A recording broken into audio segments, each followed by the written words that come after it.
Bismillahirrahmanirrahim.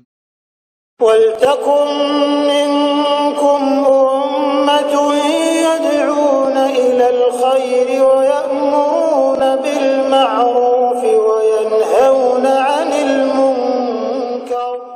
Assalamualaikum warahmatullahi wabarakatuh.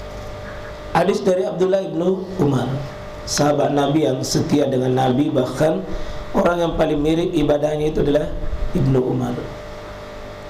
Kenapa paling mirip? Banyak-banyak riwayat itu datang dari Ibnu Umar. Lebih 2000 hadis datang dari Ibnu Umar.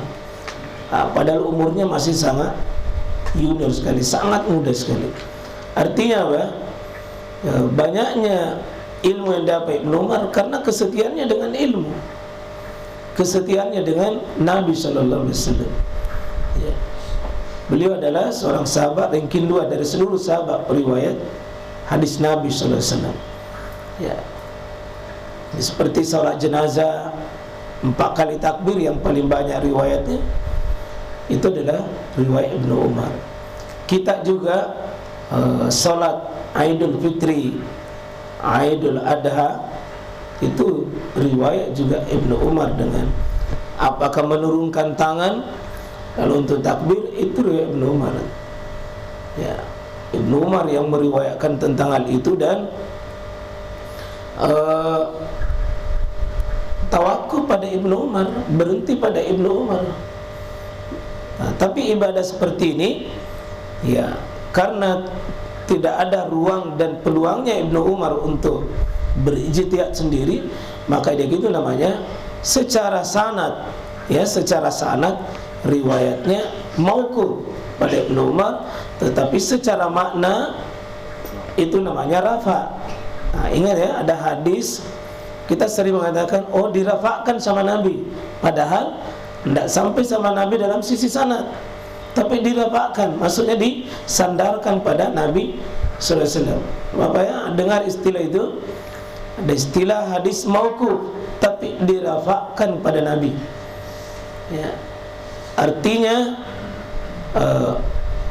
tidak ada keterangan bahwa itu dari Nabi, tapi diyakini bahwa itu dari Nabi, karena tidak ada ruang ijtihadnya, tidak ada ruang seorang perawi untuk bisa memasukkan pendapat di situ, sulit.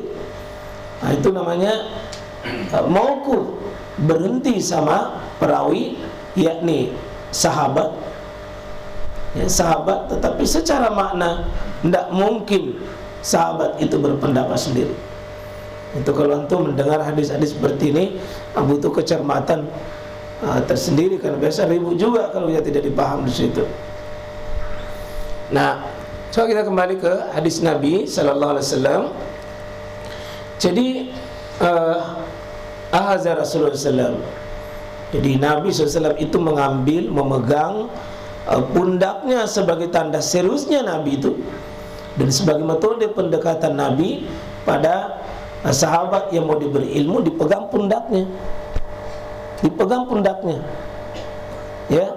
begitu dipegang pundaknya, konsentrasi sudah terbuka hatinya untuk menerima, baru dikasih.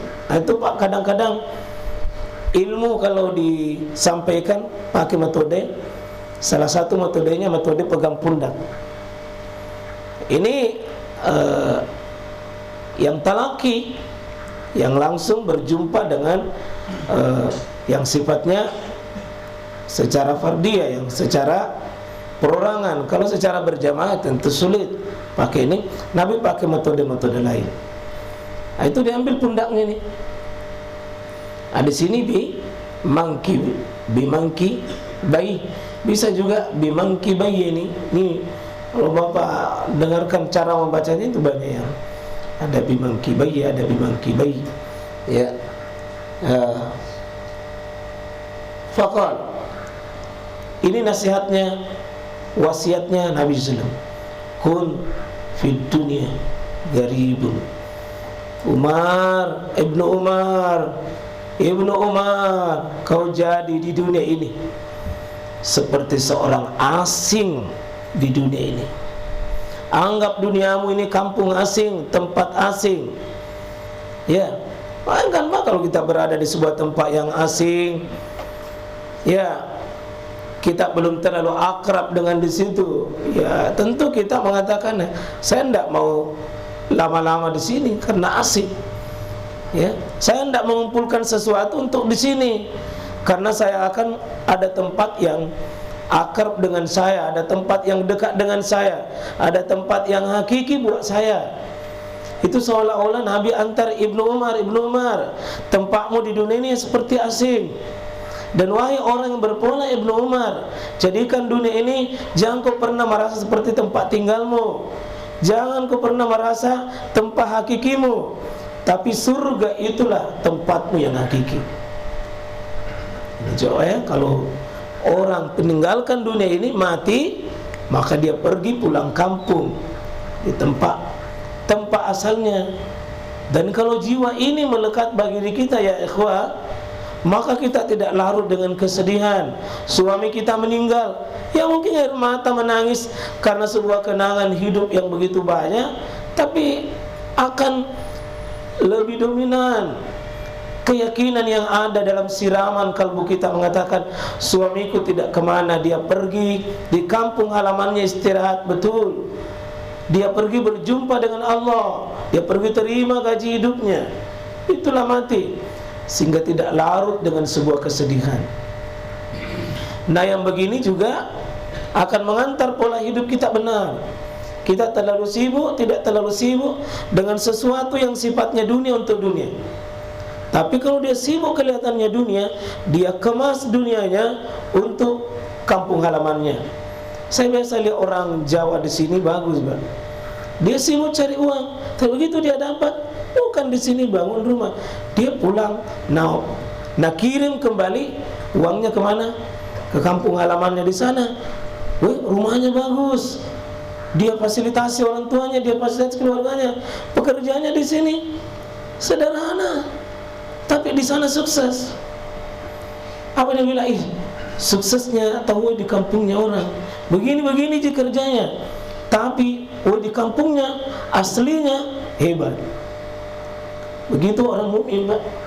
Di dunia ini merantau ke di mana kampung halaman kita mati, Pak. Surga adalah kampung halaman kita. Jadi jangan bangga karena memilikinya. Jangan terlalu sibuk hanya untuk di sini, karena ini tempat perantauan saja. Kun fid dunya gharibun. Jadi kau di dunia seperti perantau saja. Aw abir sabil. Atau kau seperti orang yang lewat-lewat saja. Cuma kalau lewat-lewat, Pak. Misalnya kita mau ke kampung halaman, ya ada tempat singgah. Jadi di dunia ini, Pak, selalu bayangkan, cuma singgah saja, cuma singgah saja, cuma singgah. Tertanam di hati kita, sehingga setiap melihat rumah kita mengatakan, ini tempat singgahku. Betapa ruginya kalau saya punya sesuatu di dunia yang saya tahu itu tempat singgah, lalu tidak bermanfaat untuk sesuatu yang puncak perjalananku nanti kekal. Betapa ruginya dan betapa bodohnya kita mengemas hidup ini. Betapa zalinya ya ikhwah, kalau kita hanya fokus pada sesuatu yang hanya singgah, lalu dibebani sesuatu di tempat singgah itu macam-macam. Nah, kita tahu cuma singgah. Jadilah tempat singgah yang mengambil bekal, memperbanyak bekal, memperbaharui bekal, supaya segar melanjutkan ke tujuan pokok. Apa tujuan pokok kita? Mati menuju Allah. Akhirat itu tempat pokok kita. Wal akhiratu khairu wa abqa. Coba style. Jangan ada urusan dunia, hanya dunia. Orang cerdas, mirip dunia kelihatan dia kerja, tapi hatinya berkata, ini akhirat saya. Dan orang yang paling tertipu, dia urus akhirat, tapi untuk dunianya itu lebih tertipu. Bahkan dia beribadah untuk dunia. Ini orang yang tertipu. tujuan yang abadinya dia kekalkan untuk hanya perjalanan sementaranya. Ada orang sholat duha supaya lancar dunianya, bangun sholat tahajud karena ada proyeknya, ya, dia bersedekah karena ingin dibalas sedekahnya dengan, ya, supaya lancar urusan dunianya. Ini ibadah mau cari dunia. Maka kesalahan fatal jika berbuat akhirat kelihatan ibadah tapi sebenarnya ujung-ujungnya dia dunia.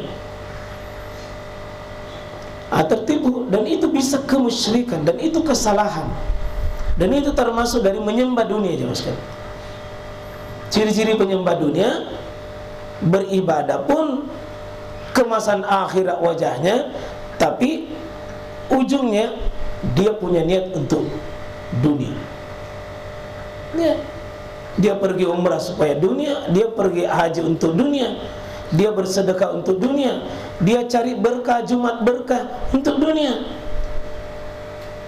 dia menghafal untuk dunia, dia salat tahajud untuk dunia, dia berjuang untuk dunia, dia pergi berperang untuk dunia. Ini kemasan tipuan. Yang bagus, Pak, antum coba berkeringat banting tulang di toko, di ruko, di sekolah, dimanapun bapak cari dunia, tapi dia berkata, ya Rabb, ini fasilitasku untuk menuju Allah, menuju Engkau. Saya berkeringat begini, saya lelah begini, untuk saya kirim untuk Engkau.